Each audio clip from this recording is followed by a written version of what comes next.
Alors, je vous le rappelle, on a appris au cours de l'après-midi le décès de l'ancien premier ministre du Canada, Brian Mulroney. On a tous regardé ce reportage tout à l'heure, fascinant de voir l'ampleur de la carrière de M. Mulroney. Il est mort, il avait 84 ans. Je veux l'aborder tout de suite avec mes collègues Louise Boisvert et Alex Boissonneau.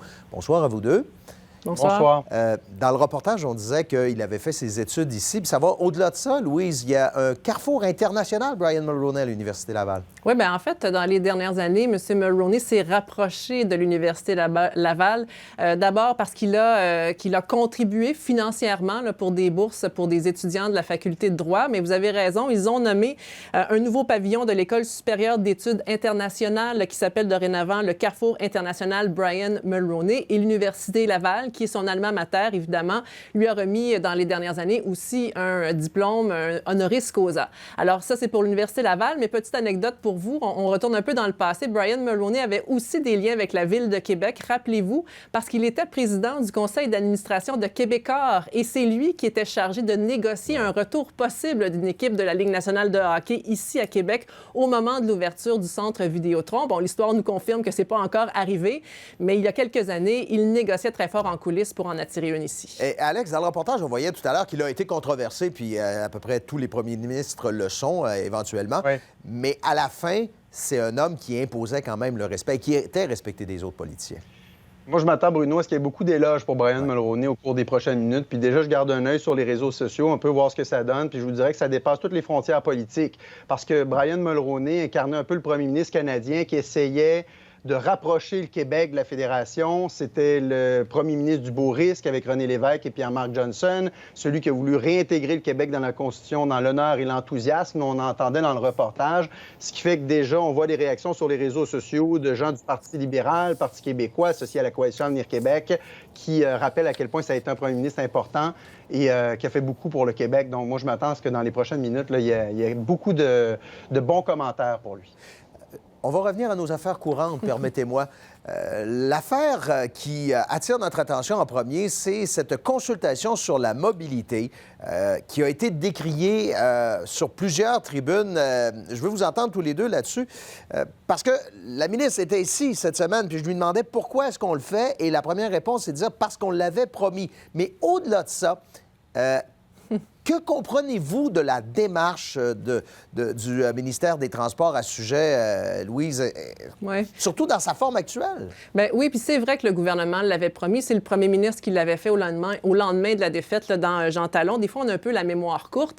Alors, quand on entend la Caisse dire que, de dépôt et de placement dire qu'elle l'avait appris en même temps que tout le monde cette semaine, c'était peut-être un peu exagéré. Ce qu'on a compris, par contre, c'est que CDPQ Infra n'a pas l'intention de tenir compte ou n'attend pas après les résultats de ce sondage-là, de cette consultation pour faire son travail parce qu'elle va commencer à rédiger son rapport en avril alors que les résultats de la consultation ne seront pas tout à fait prêts pour elle.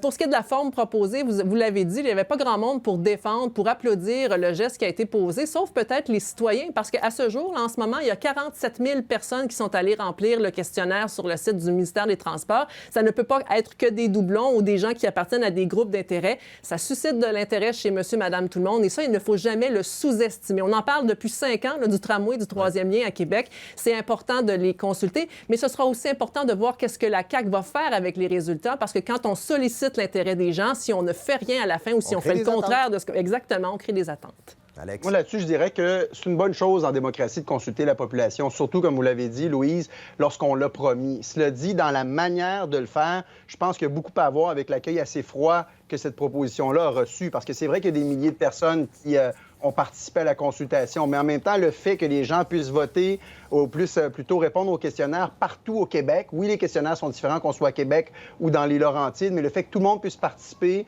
en utilisant les 3 premiers caractères du code postal, c'est sûr que lorsqu'on va présenter ces résultats-là, il y a une partie du public qui va dire « Bien, regardez, les questions étaient biaisées, les gens ont pu peut-être noyauter le processus ». Donc, il va y avoir certainement beaucoup de gens qui vont s'opposer aux résultats qui seront sur la table.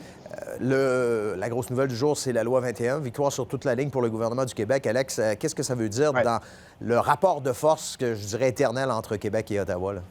Je vous dirais que ça fait du bien, ça, pour la Coalition Avenir Québec, Bruno. Cette victoire-là était attendue parce que vous savez que les objets de litige entre Québec et Ottawa sont nombreux. Plusieurs fois, le Québec s'est fait claquer la porte au nez. Et là, ce qu'on vient démontrer avec cette victoire-là, c'est que le pari de la CAQ fonctionne. En ce sens que la CAQ avait dit, on va mettre les chicanes constitutionnelles de côté, puis on va faire avancer les intérêts de la nation québécoise à l'intérieur de la Fédération canadienne. Puis c'est un peu un témoignage, ça, que ça peut marcher. En tout cas, François Legault va l'utiliser certainement, cet argument-là, lorsqu'il va parler à Paul Saint-Pierre Plamondon en disant, on n'a pas besoin de souveraineté. Regardez, les tribunaux peuvent faire respecter les choix collectifs des Québécois. Et non seulement ça, mais le fait que les commissions scolaires anglophones devront aussi se plier à la loi, ça fait que la loi est pareille pour tous les Québécois et les Québécoises. Ça, c'était un enjeu fondamental pour le gouvernement. C'est vraiment une victoire qui est appréciée en ce moment à l'édifice Honoré-Mercier, ça, je peux vous le garantir. Mais Louise, pendant le mauvais quart d'heure de la CAQ dans la région se poursuit. Parlez-moi de cette visite de Pierre Fitzgibbon où on s'attendait, en tout cas, les gens d'affaires s'attendaient à mieux de sa part. Oui. Bien, on l'évoquait tantôt, les attentes étaient quand même assez élevées parce que dans la région, on a l'impression qu'il n'y a pas de grands projets ici qui se réalisent depuis quelques années. On a eu des données de la Conference Board qui démontrent qu'on est même en décroissance ici à Québec. Mais le portrait qu'a dépeint M. Fitzgibbon aux gens d'affaires de Québec en début de semaine allait contrairement à l'opposé. Il nous a dit que ça allait plutôt bien dans la région de Québec. Il a dit qu'il y avait des investissements dans la région de Québec. Il a même dit qu'il n'y avait pas de pénurie de main-d'œuvre dans la région de Québec. Et ça n'a pas plu aux gens d'affaires, évidemment, parce qu'ici à Québec, on en parle depuis 15 ans de la pénurie de main-d'œuvre. Ça fait partie des préoccupations des entrepreneurs et on n'a pas trouvé de solution encore. Alors, M. Fitzgibbon a probablement raté une occasion de rassurer un peu tout le monde et on a bien senti dans son discours que son regard pour les investissements était ailleurs. À vous deux, merci. Bonne semaine. Au revoir. Bonne soirée, bonne semaine.